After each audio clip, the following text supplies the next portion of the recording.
En ese primer juicio, como vengo diciendo, se había condenado por la privación ilegal de la libertad y los tormentos. Y en el segundo se imputó la participación en los homicidios de esas víctimas por parte de 2 integrantes del grupo de tareas, del grupo SWAT, que operaba en esto que explicó muy bien Javier, por parte del Ejército y de la Policía Federal a través de la intervención del Hospital Posadas en el Chalet, que además, por supuesto, funcionó, como ya sabemos, como centro clandestino de detención. Bien, lo que yo quiero decir es que en este segundo juicio que se celebró y que se llevó a una sentencia recién en el 2018, se logró la condena por esos homicidios, pero con la novedad de que a fines del 2017 se logró el hallazgo del cuerpo del médico Jorge Reutemann, que fue hallado tras unas excavaciones que se realizaban en las inmediaciones del chalet, es decir, a unos metros de donde había sido privado de la libertad y torturado. Y eso, que es lo que se pudo comprobar con el hallazgo del cuerpo en el 2017, había sido considerado por los jueces y por las partes y por la prueba rendida en el juicio a las juntas. Y esto es lo que quiero mostrar. Es decir, al día de hoy sigue produciéndose prueba que se vincula y que corrobora lo que en aquel momento se entendió como suficiente para arribar a la condena de la Junta Militar. Y lo mismo en el caso de los padecimientos de Jacobo Chester, que ya en 1985 se había encontrado su cuerpo, pero que recién en el 2018 pudo condenarse como responsables a uno de los partícipes de su muerte, a Luis Muiña. Por lo tanto, y para concluirla, a mí lo que me gustaría reivindicar de alguna manera, más allá de la crítica que puede tener quien lo ha vivido, yo como estudiosa solamente de la sentencia, a partir de mi trabajo y de la actividad académica, lo que quiero es reivindicar el valor de haber realizado un juicio de tanta trascendencia para la sociedad, en un momento donde era muy reciente el horror vivido, como marcaban algunos de los que hablaron antes que yo, con los perpetradores conviviendo, incluso en la sala de audiencias, con los alcances políticos que tuvo y que tenía la decisión de hacer un juicio en ese contexto, con la capacidad de gestión de hacerlo, porque todo esto demuestra un gran valor también de quienes trabajaron para ese juicio. Y para mí eso es inspirador como fiscal hoy de causas de lesa humanidad. Y entiendo que ese juicio de alguna manera fue el punto de partida e inflexión para que todo el pueblo argentino no abandone esa demanda por la memoria, la verdad y la justicia. Así que entiendo que la trascendencia es importantísima.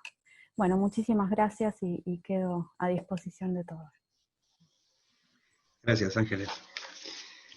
Yo estoy leyendo tus notas, Micaela, pero no sé cómo responderte en el chat.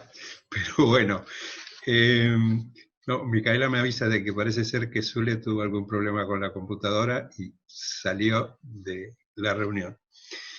No sé si llegó Mirta Guarino, Micaela. No. Bueno, estaba prevista la intervención también aquí de Mirta Guarino, que es jueza de garantías del joven en el Departamento Judicial de Moreno, y que ayer nos avisó de que le habían surgido cuestiones impostergables hoy en el juzgado y que temía no poder llegar a la reunión. Si alguien trabajó mucho, como comentaba Ángeles en el juicio aquel, también fue Mirta. Mirta fue la primera abogada que tuvimos por la cuestión de la violación a los derechos humanos en el hospital. Y la conocimos porque nos acercamos al CODECED, que es este organismo de derechos humanos que está vinculado a cuestiones de salud, y ella estaba en el CODECED y estaba en Abuelas en aquella época también, era una joven abogada, y se interesó mucho por el caso del Posadas y trabajó un montón. Consiguió que los casos del Posadas fueran parte de este juicio. Previamente, por cierto, había estado toda esta discusión acerca del valor del juicio que comentaba Pablo al principio, y antes que eso, si correspondía o no la denuncia a la CONADEP, en fin, aquellos pasos titubeantes que hubo que dar en aquel momento del comienzo de la etapa democrática. Si sigue conectada Gladys, a lo mejor quiere hacer algún comentario. ¿Está Gladys? Gladys Cuervo, si le das voz, Mica. Ahí puedes hablar. ¿Puedo hablar? Ahí está, te escuchamos. ¿Me oyen? Bueno, yo lo que quería decir con respecto al juicio a las juntas es el tema de que yo no hice esos planteos, obviamente porque tenía la menor idea, jurídicos, si correspondía, no correspondía, si era militar, si era la justicia común la que debía juzgarlos a estos individuos.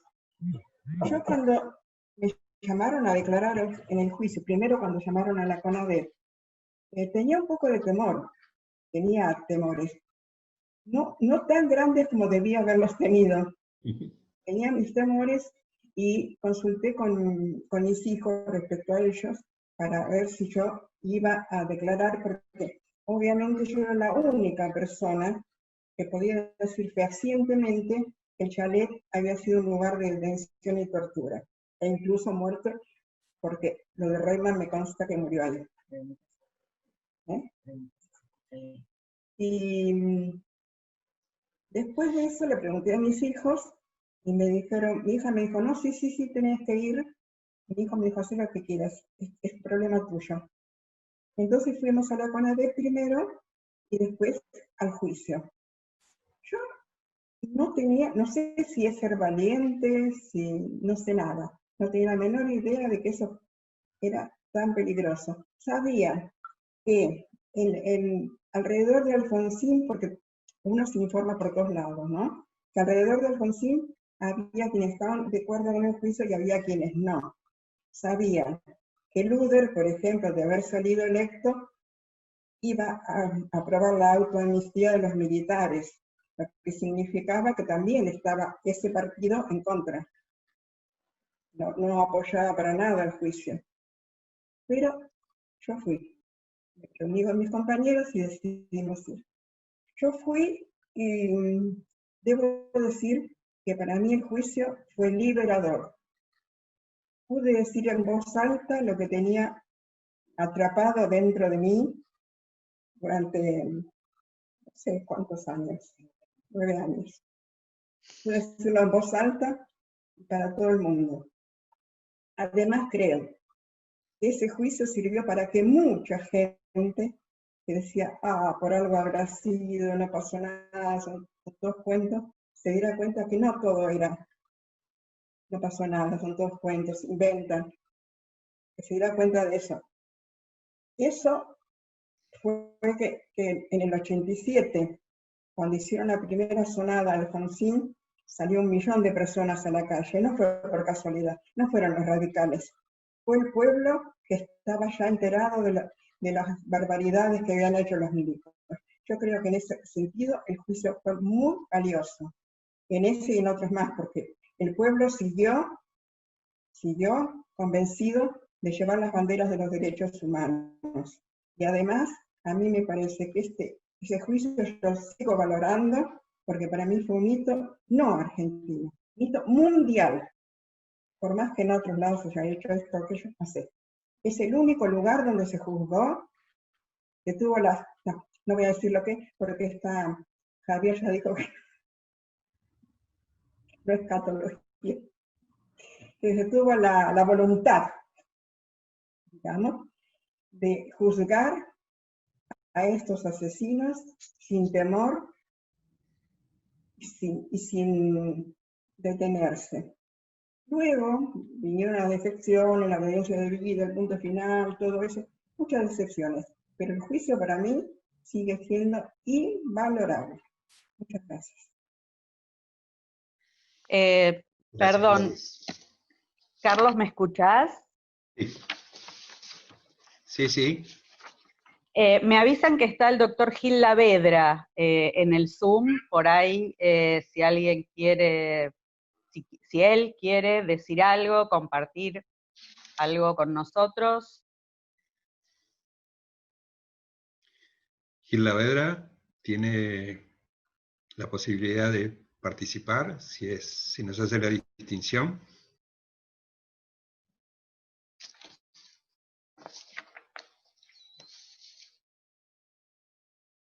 Por ahí lo esperamos un ratito porque quizás tenía el sonido apagado, no sé.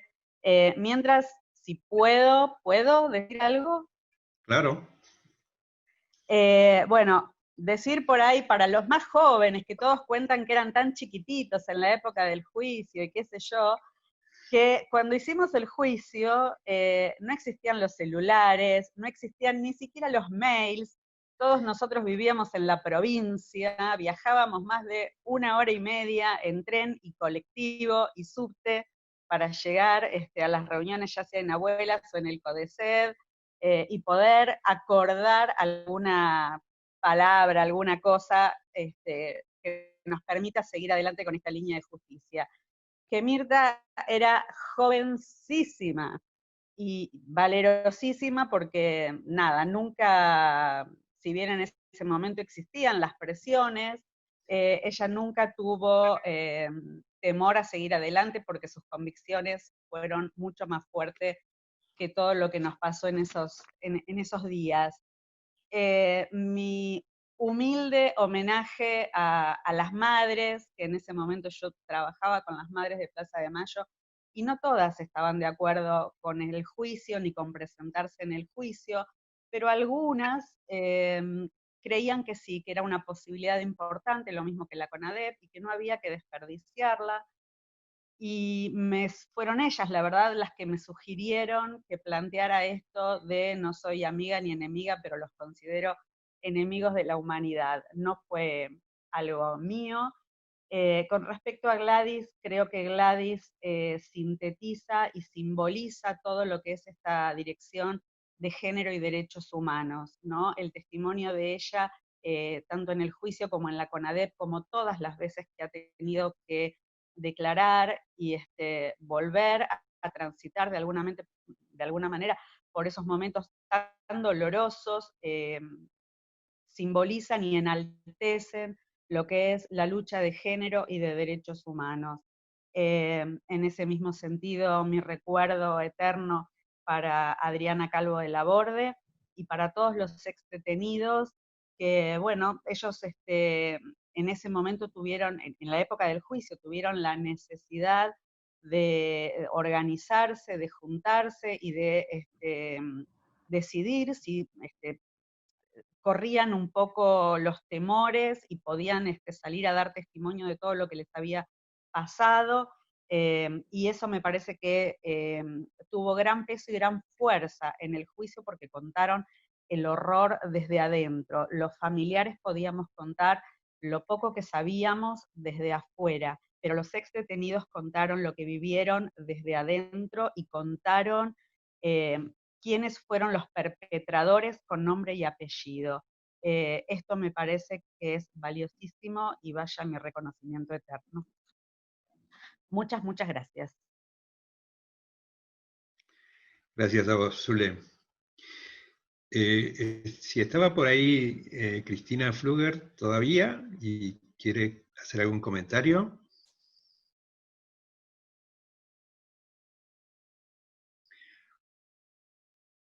Bueno, no sé, a lo mejor no está conectada en este momento. Hay en el chat una pregunta para Pablo, donde te piden si podías explayarte un poco sobre la actualidad de los juicios y que cuentes del testimonio que mencionaste en el reconocimiento reciente en el hospital. Pablo. Dale. Ahí está, hola. Ahora sí. Sí.